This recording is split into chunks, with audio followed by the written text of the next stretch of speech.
latch under it and take those fleshy desires, cause them to really grow big, like a big flame in your life, and try to control you by it. Is that right?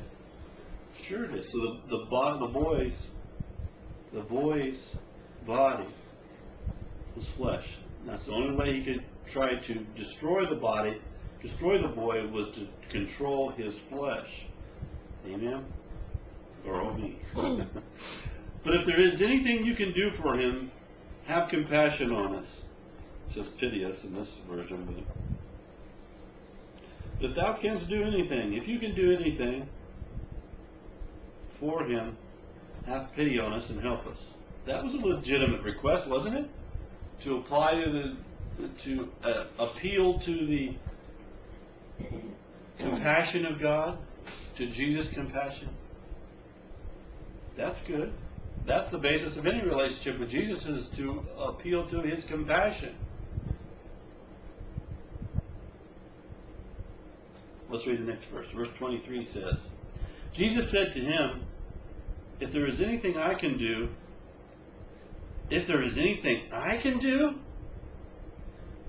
everything is possible for him who has faith.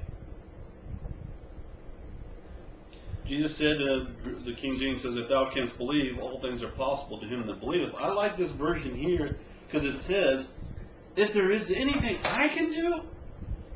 Like, what do you mean?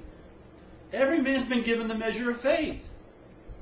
Jesus is saying, just use your faith. If there is anything I can do, what did he say back up there in the previous verses? Oh, you faithless and perverse generation, how long shall I suffer you? What's he saying? Oh, you unbelieving people of the times, how long must I be with you? How long must I put up with you? Your unbelief. What's he saying here? He's saying it again. Different way. If there's anything I can do, well, they already knew what Jesus could do.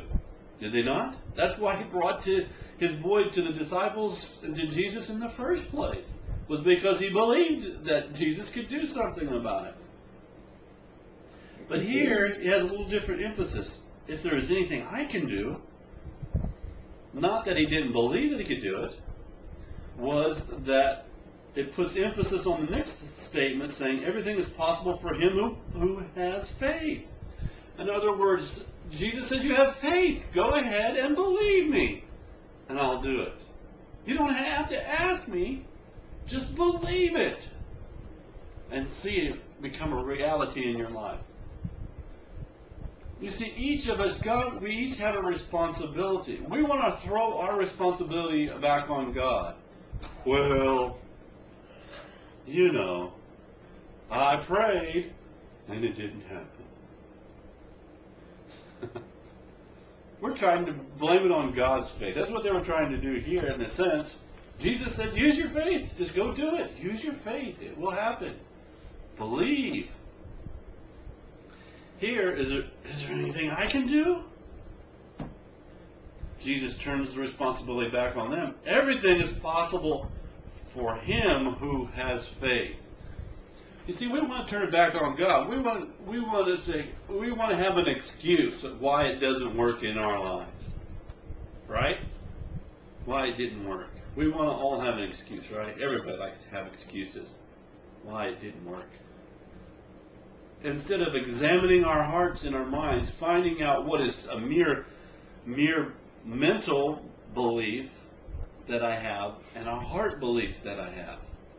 Something that a mental belief, a philosophy, a creed that I live my life by, or that I believe in, or what I actually live in my life. And that's why he's saying, Jesus threw the responsibility to believe back on the man. He tried to transfer his responsibility to the disciples, and it didn't work for him, did it? He had to believe. He had a mental belief. He had a thought. He had a truth that he believed in. Jesus can deliver my son. But he didn't take responsibility. He took him to the disciples, and he gave his responsibility to the disciples, saying, disciples, you believe. The man said, okay, I want my son delivered. I've seen Jesus do it. I've heard Jesus do it. I know it's the truth. I know it's a reality, and yet it hasn't happened in my life. He believed it, didn't he? But it was not yet a reality in his life. He tried to transfer that responsibility. You can't transfer the responsibility to believe to your parents, to your pastor, to an evangelist, to a church, to someone else. No, it's your responsibility. That's what Jesus is saying here. It's your responsibility. It's yours. You need to do this. You need to believe. He tried to transfer the responsibility to the disciples. Okay, disciples, you believe him, because I know it will happen. I know it is true, and I want to see it happen, but I'm going to use your faith. Isn't that what he's saying? Isn't that what he did? Look at his life. Look at how he acted and reacted. James says that you say you have faith and don't have any corresponding action in your life, and I say I have the corresponding action. Which one really has faith? Which one really shows you have faith in your life? The corresponding action. The actions. Jesus said here, that's what he's saying. If there is anything I can do, what do you mean? You have faith. You know what I can do. He knew it. He heard it. He's seen it. He wouldn't have brought his son if he didn't. All right? I guess I labored that enough. You cannot you cannot use that as an excuse. Well, I prayed, or I this, that, the other.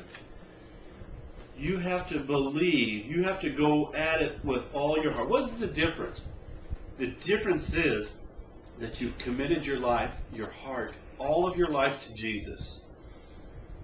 And live, die, sink, or swim, he either comes through or he doesn't. And when you get to that point, that there is no other way, there is no other thought, you will achieve it.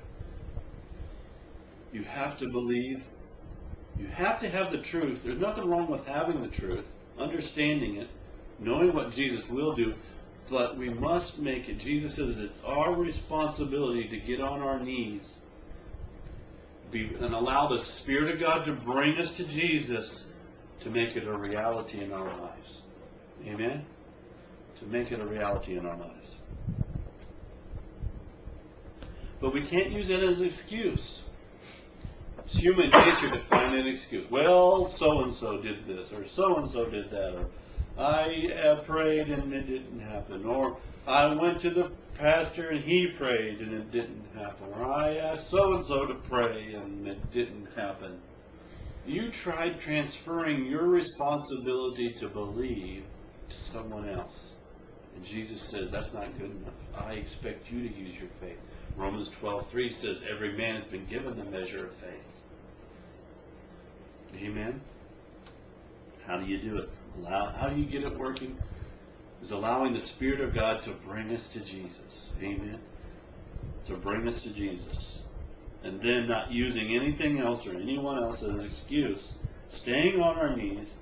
Being persistent and being determined. First of all, making commitment. It's commitment. Live, die, sink, or swim. It's all Jesus. Secondly, it is determination that I am not going to leave my knees. I am not going to leave petitioning heaven.